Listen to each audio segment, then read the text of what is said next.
Ceci est un livre audio autogénéré par Google. Les éditions Max Milo présentent Lève-toi et marche de Adrien Boquet. Adrien Boquet est le premier Français à avoir retrouvé l'usage de ses deux jambes et de son bras après une triple implantation. Jadis cloué sur une chaise roulante, il marche de nouveau. Ancien fusilier commando, victime d'un grave accident, Adrien s'est retrouvé paraplégique à l'âge de 21 ans. Prisonnier de son corps et de douleurs insupportables, il pense que la mort est sa seule porte de sortie. Heureusement, il croise sur sa route un chirurgien qui lui parle pour la première fois de neurosciences, neuromodulation et neurostimulation, autant de techniques qui permettent de diminuer la douleur et de remarcher. Dès lors, Adrien retrouve goût à la vie. Il est prêt à tout pour ne plus souffrir et recouvrer l'usage de ses membres. Peu importe s'il sert de cobaye pour la science, peu importe si sa vie est en sursis. Adrien assume d'être le pionnier d'une technologie qui offre un immense espoir à des milliers d'handicapés. Dans ce récit poignant, l'auteur nous raconte sa lutte pour sa survie et ses aspirations à retrouver une vie normale. Au cœur de son récit, sa fille, Léna, est son véritable moteur. En assumant son rôle de papa qui n'a jamais cessé de se battre, Adrien délivre une leçon de vie à tous.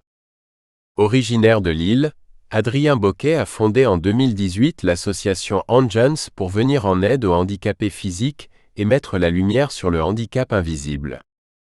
Des notes sont disponibles sur les éditions numériques et papier du livre. Chapitre 1. Depuis 12 ans, je vis avec un nouveau corps, qui n'a de cesse de me faire souffrir. J'ai été victime d'un grave accident pendant un exercice militaire. Un jour de pluie, quelques semaines avant de partir en mission, j'effectuais un dernier entraînement, ce que l'on appelle dans le jargon, une répétition avant assaut. Je me trouvais sur un muret d'une hauteur de 3 mètres lorsqu'un orage éclata. Subissant le souffle d'une explosion, je suis projeté plusieurs mètres en arrière. J'atterris sur le dos, avec mon équipement et mon armement. J'entends ma colonne vertébrale céder lors du choc sur le goudron. Une douleur fulgurante s'empare de mon corps. Je veux appeler à l'aide, hurler, mais aucun son ne sort de ma bouche. Ma vie se met à défiler devant mes yeux. Les secondes paraissent des heures. Je ne sens plus la pluie s'abattre sur moi. Je ferme les yeux pour rendre la douleur plus supportable. Mon cœur, lui, tape dans ma poitrine. Je sens mon corps se déformer, tandis que ma détresse s'accroît. La panique me gagne. Je n'arrive plus à respirer. Un camarade qui a assisté à la scène a pu prévenir les secours. Ne lâche rien, Blanc-Bec. Accroche-toi, Blanc-Bec. Malgré la souffrance, j'arrive à distinguer les voix de mes camarades autour de moi. Je peux même sentir l'inquiétude qui les gagne. Blanc-Bec va-t-il tenir le coup? C'était mon surnom à l'armée. D'où vient-il? Tout simplement de mon teint très pâle, et pourquoi bec? Eh bien, j'ai toujours eu la langue bien pendue. J'étais loin d'être le dernier à exprimer mon avis. Parmi ses camarades, bon nombre d'entre eux font encore partie de ma vie, mais nous reviendrons sur le destin de ces joyeux drilles. Mes frères d'armes. Le médecin qui me porte secours sur place tente de me rassurer. Son soutien atténue quelque peu mon inquiétude. Je vais devoir vous endormir pour que vous supportiez le transfert. Je vais également vous intuber, tenez bon, soyez fort. Sans réaliser entièrement la gravité de la situation, je m'abandonne, inconscient du futur. 24 heures plus tard, paraît-il, j'ouvre les yeux dans le service de réanimation d'un hôpital militaire dont j'ignore le nom et l'emplacement. Sitôt mes esprits retrouvés et mes paramètres vitaux vérifiés, la sentence du médecin est sans appel. Plusieurs fractures des vertèbres lombaires, une compression de la moelle épinière ainsi que des hernies sont à déplorer. Même sous l'emprise de la morphine, je prends conscience de la gravité du diagnostic. Que vais-je devenir? Ma vie débute seulement, et me voilà bloqué ici, dans cet hôpital, avec la certitude que plus jamais mes jambes me porteront. Je n'ai encore rien vécu et déjà me voici arrêté net dans tous mes projets, toutes mes envies, tous mes rêves. J'ai fait le choix d'être militaire, de donner ma vie pour la France, mais à aucun moment je ne me suis imaginé coincé ici, suite à un foutu accident survenu lors d'un entraînement en mission commandée. Une injustice ainsi qu'une profonde tristesse s'emparent de moi. Je suis doté habituellement d'une nature forte et d'un esprit guerrier. Dans ce lit médicalisé, il n'en reste rien. Mon avenir m'apparaît soudain chimérique. La fatigue s'empare de moi, me forçant à m'abandonner aux effets de la morphine. Dans ce cataclysme, a-t-on seulement songé à prévenir mes proches? Cette inquiétude s'ajoutant à la douleur et à l'incertitude du pronostic, une vilaine voix tourne dans ma tête, une rengaine mortelle. Te voilà abandonné à ton sort et peu importe ce qu'il t'arrivera. J'apprendrai plus tard que ma hiérarchie a finalement prévenu ma mère au bout de 3 jours. Elle me confiera pour sa part avoir cru, en recevant ce coup de téléphone, que l'armée lui annonçait ma mort. Je dois vous préciser une chose. Il est fréquent que l'on dise aux familles de militaires qu'ils sont blessés avant de leur annoncer l'issue fatale. Une sorte de préparation à la plus terrible nouvelle qu'un parent puisse entendre. Pétrie d'angoisse. Ma mère ne sera rassurée que lorsqu'enfin elle pourra entendre ma voix à l'autre bout du fil. Encore aujourd'hui, je ne peux m'empêcher de penser à ce qu'elle a enduré durant ces 48 heures. D'autant plus que je suis moi-même papa d'une petite fille, dont vous entendrez parler dans ces pages. Le lendemain, soit 48 heures après l'accident, une lueur d'espoir s'invite dans ma chambre. À mon réveil, je peux ressentir quelques picotements dans les jambes.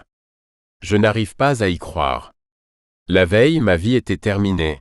Je me voyais handicapé sur une chaise roulante pour le restant de mes jours, et là, je sens de nouveau mes jambes. Grisé par ces sensations retrouvées, je laisse courir mon imagination. Je me vois déjà reprendre ma vie d'avant, courir, danser, faire du sport, voire, soyons fous, reprendre ma carrière militaire dans les commandos. Ce cauchemar prend-il fin? Sans attendre une minute de plus, je décide d'appeler les infirmières, puis le médecin arrive dans ma chambre. C'est une très bonne nouvelle, Adrien. Nous allons enfin pouvoir vous opérer.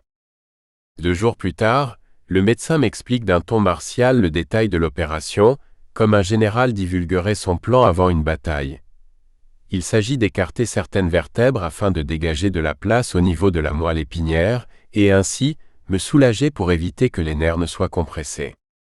À mon réveil, après plusieurs heures passées au bloc, une joie indescriptible m'envahit lorsque je me rends compte que je peux à nouveau sentir mes jambes.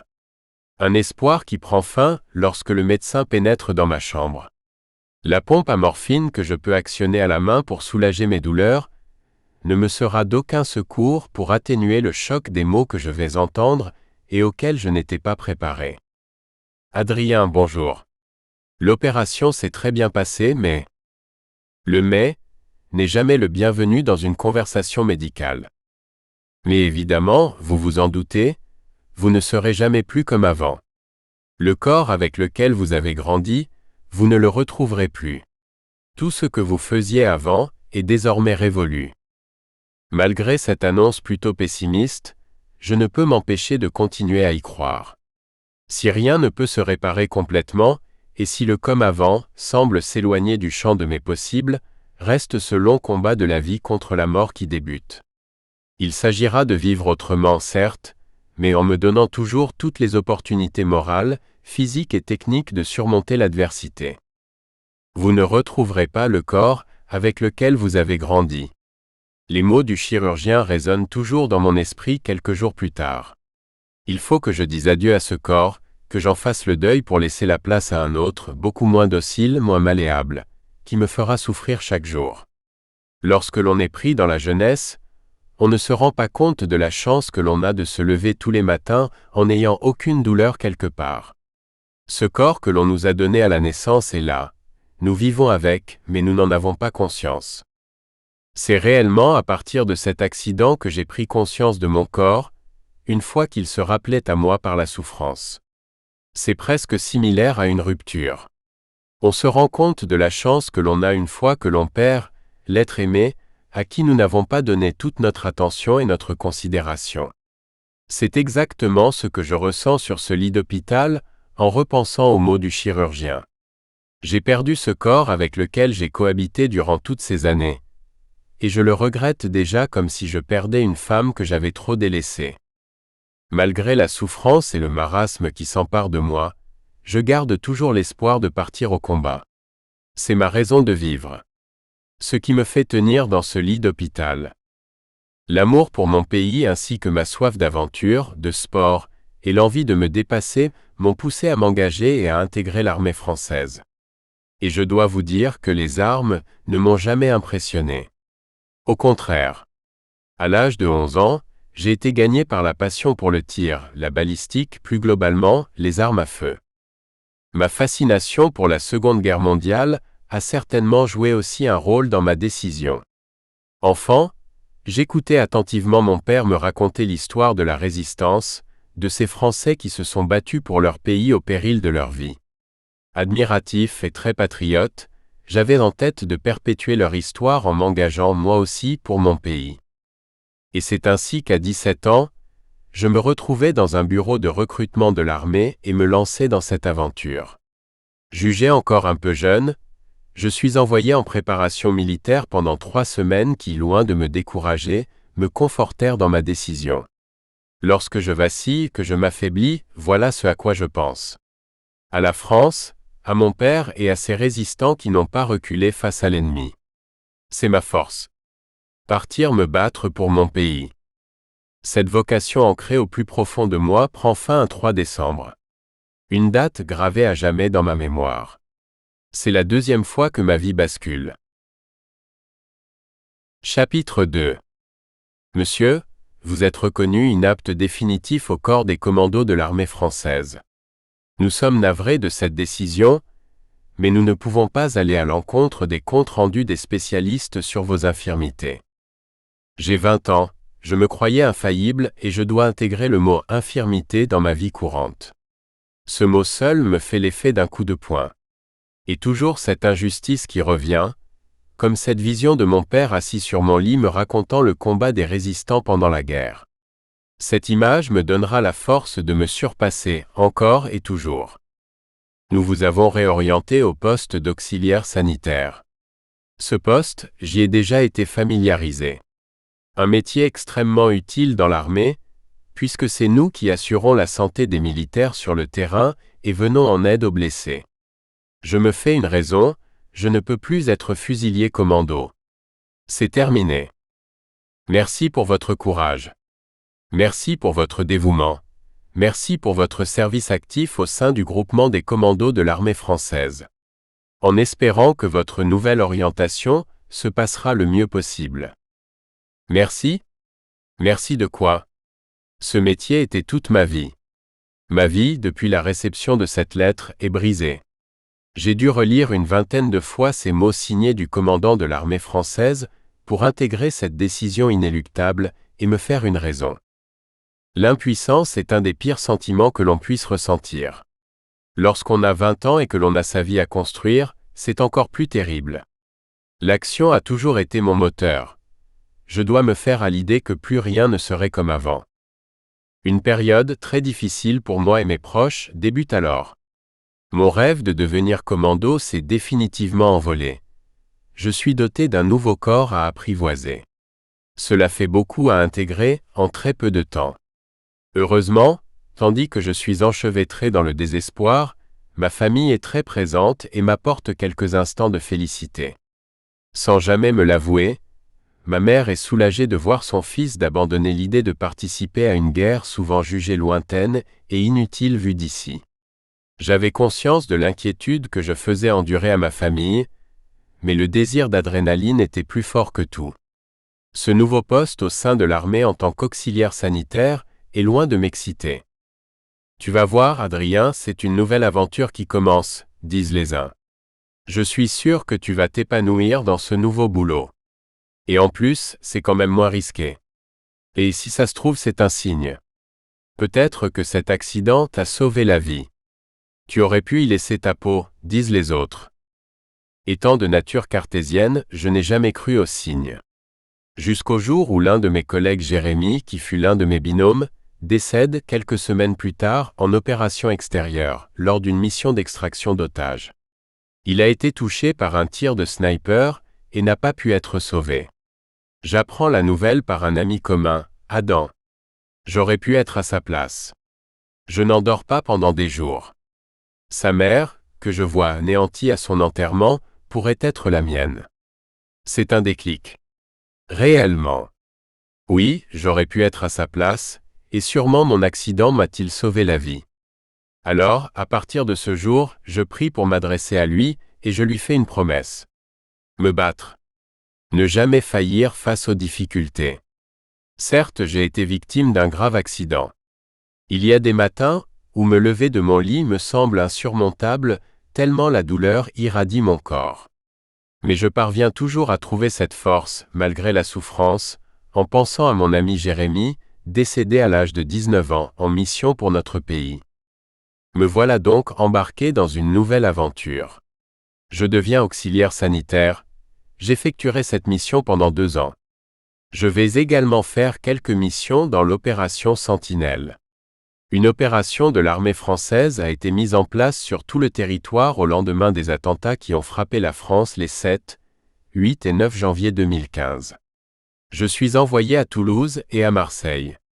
Loin de mon rêve de commando, je me retrouve à déambuler dans les rues des grandes villes françaises, mitraillettes dans les mains, plus pour rassurer les badauds que pour inquiéter les terroristes potentiels. L'ennui gagne ma vie en même temps que croît mon deuil des grandes plaines d'Afrique ou du Moyen-Orient. Les journées passent et se ressemblent. Aucune excitation ne semble s'inviter dans ma vie. Sauf un jour, où l'adrénaline tant désirée et presque oubliée, surgit alors que j'accomplis mon nouveau travail d'auxiliaire sanitaire à l'étranger. Ce jour-là, un Mirage 2000 s'est écrasé. Je me trouve alors avec mon équipe, quand soudain un message sur les ondes se fait entendre. Une sonnerie particulière nous indique qu'il s'agit d'un crash d'avion. Nous ignorons s'il s'agit d'un bombardement ou d'une attaque, mais nous comprenons très rapidement qu'il faut se rendre sur place pour porter secours aux pilotes. Assistés par des commandos, nous partons en direction de l'accident sans savoir ce qui nous attend. Je me sens à la fois anxieux et excité. Nous sommes en pleine nuit, la chaleur a laissé place au vent glacial qui nous claque au visage. Le paysage que je vois seulement en journée prend un tout autre aspect la nuit. Une ambiance différente, presque mystique qui me galvanise. Nous passons par de grandes étendues, débarrassées de leurs habitants. On peut apercevoir de petites lumières dansantes au loin, qui nous font deviner les chemins empruntés de jour, ainsi que les maisons endormies. Le calme qui règne embarque mon cerveau dans des contrées lointaines. Mais très vite, je me remets d'aplomb pour la longue nuit qui nous attend. Une fois sur place, mon chef me ramène à la réalité. Adrien, tu restes autour des radios et si besoin, tu nous transfères les appels. Tu ne bouges pas d'ici. Le colonel des places est un homme qui vous fait passer immédiatement l'envie de désobéir. Il en impose, comme on dit entre nous. Grand, robuste et doté d'un regard d'acier qui vous glace en 2 secondes. Je ne bouge pas. Je reste près de la voiture et laisse le froid m'envelopper. La chaleur prend possession de mon corps en 1 seconde, lorsque j'entends à la radio que le véhicule qu'ils ont emprunté pour porter secours n'est pas adapté à l'environnement. Sans réfléchir, je prends l'initiative d'aller chercher un VLSTT, c'est-à-dire un véhicule lourd sanitaire tout-terrain. Un engin qui demande un permis spécial. Coup de chance, je suis le seul à l'avoir. Tête brûlée, surtout par l'envie de bien faire et porté par le désir d'être utile, je quitte mon poste à la radio sans en avoir reçu l'ordre. Je suis conscient du risque que je prends, notamment celui de me faire virer de l'armée. Mais si je prends pas pris cette initiative pour venir en aide à ce pilote et à mon équipe, me le reprochera-t-on? Je ne le saurai jamais, de toute façon je n'ai plus le temps. Je rejoins l'unité sur place, le soulagement s'empare de moi quand je vois les sourires du médecin et de l'infirmier. Ils montent dans mon véhicule spécial, et nous partons à la recherche de ce pilote disparu.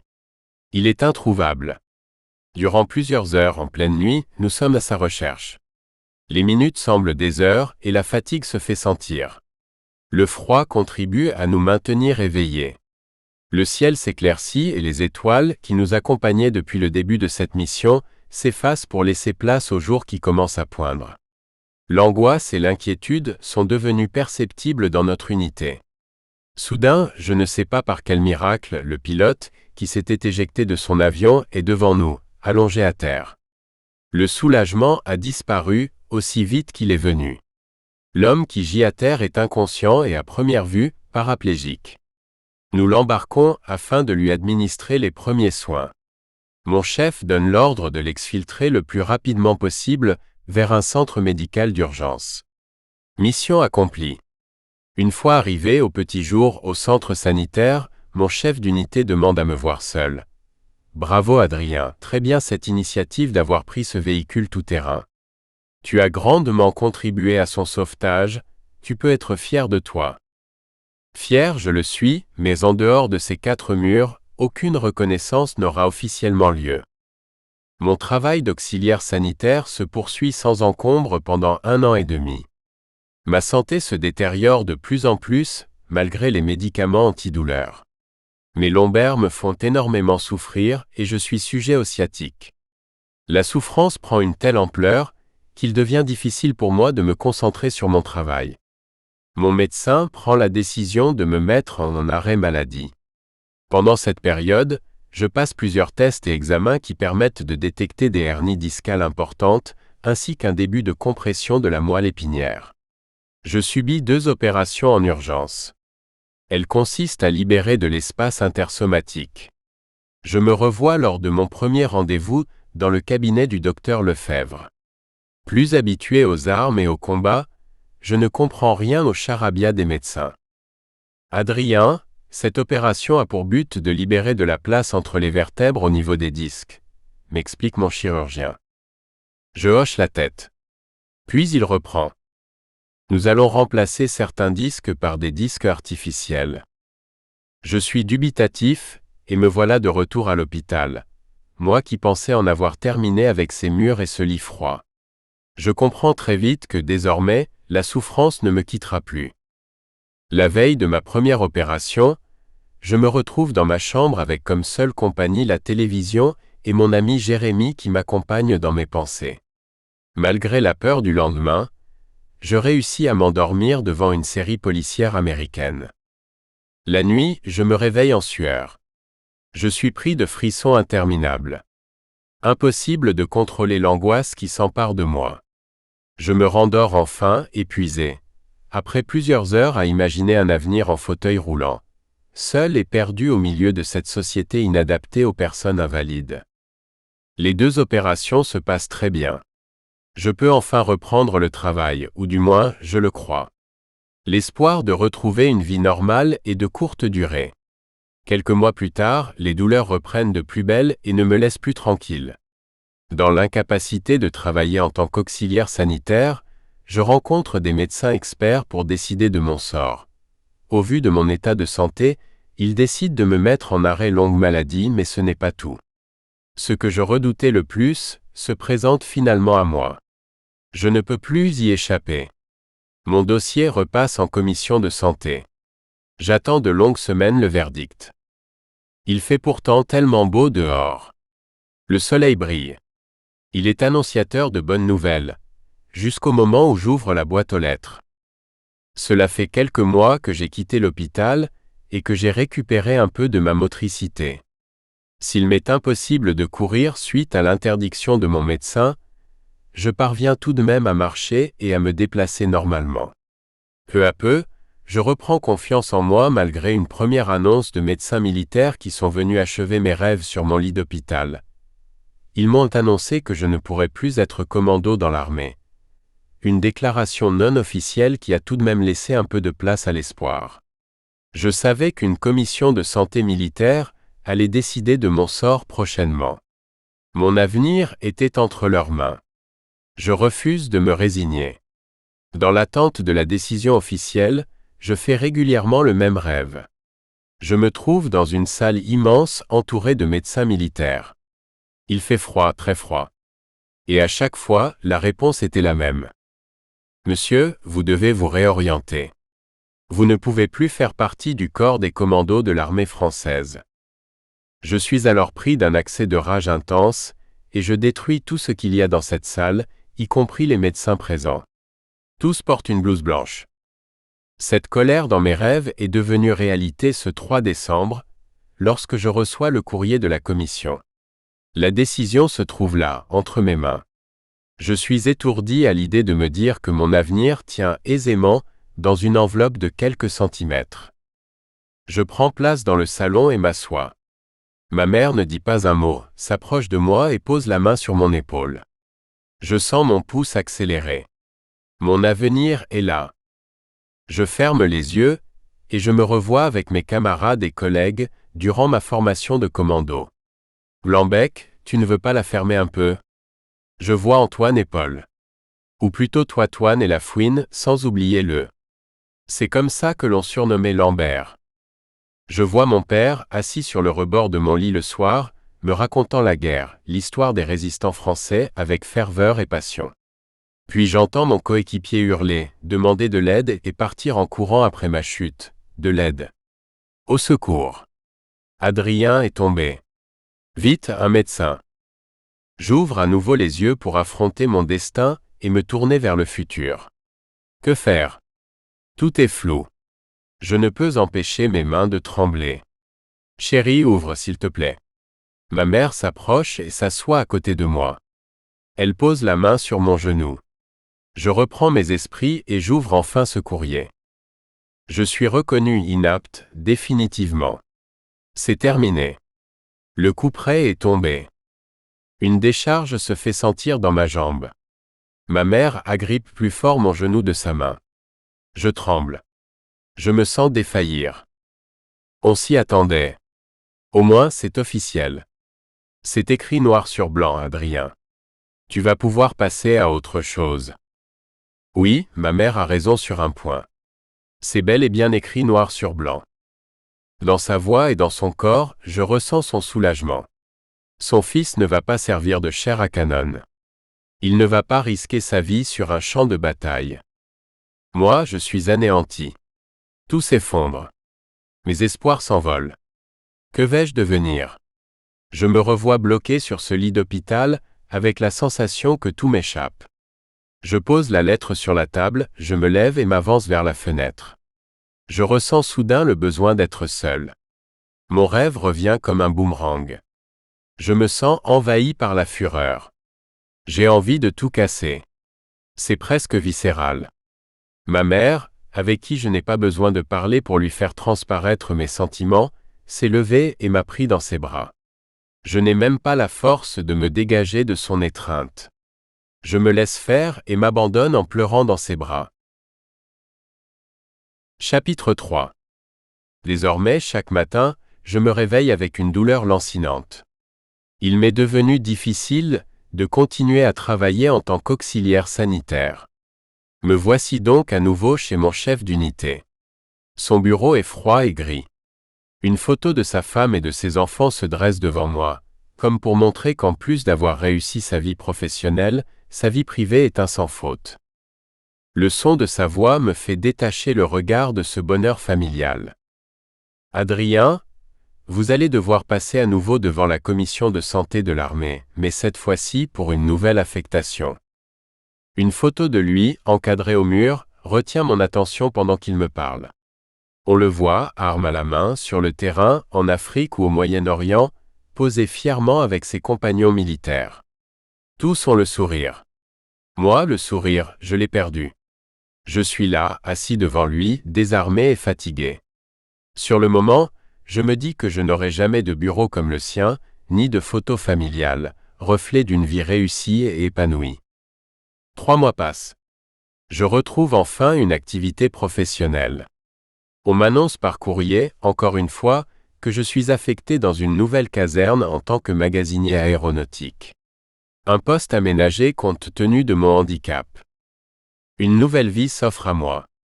Plein d'espoir, je déménage et intègre cette caserne ainsi que ses habitants. Adrien, moi c'est Aymeric et lui c'est Paul. Ravi de te compter parmi nous. Si tu as besoin de quoi que ce soit, n'hésite pas mon pote. Aymeric et Paul deviennent très vite des amis. Une amitié renforcée par le quotidien que l'on partage ensemble. Nous sommes là les uns pour les autres, et nous formons un excellent trio quand il s'agit de sortir de notre univers militaire de la caserne pour nous retrouver dehors et vivre une vie de jeunes hommes de 24 ans. Ce boulot, je l'adore. Il s'agit d'assurer le ravitaillement technique aéronautique, mais également de gérer une équipe, une vraie nouveauté pour moi. Malheureusement, mon corps en décide autrement. Ces 2 années passées dans la caserne sont... Nous espérons que vous avez apprécié cet aperçu. Pour continuer à écouter ce livre audio sur Google Play Livres, utilisez le lien dans la description de la vidéo.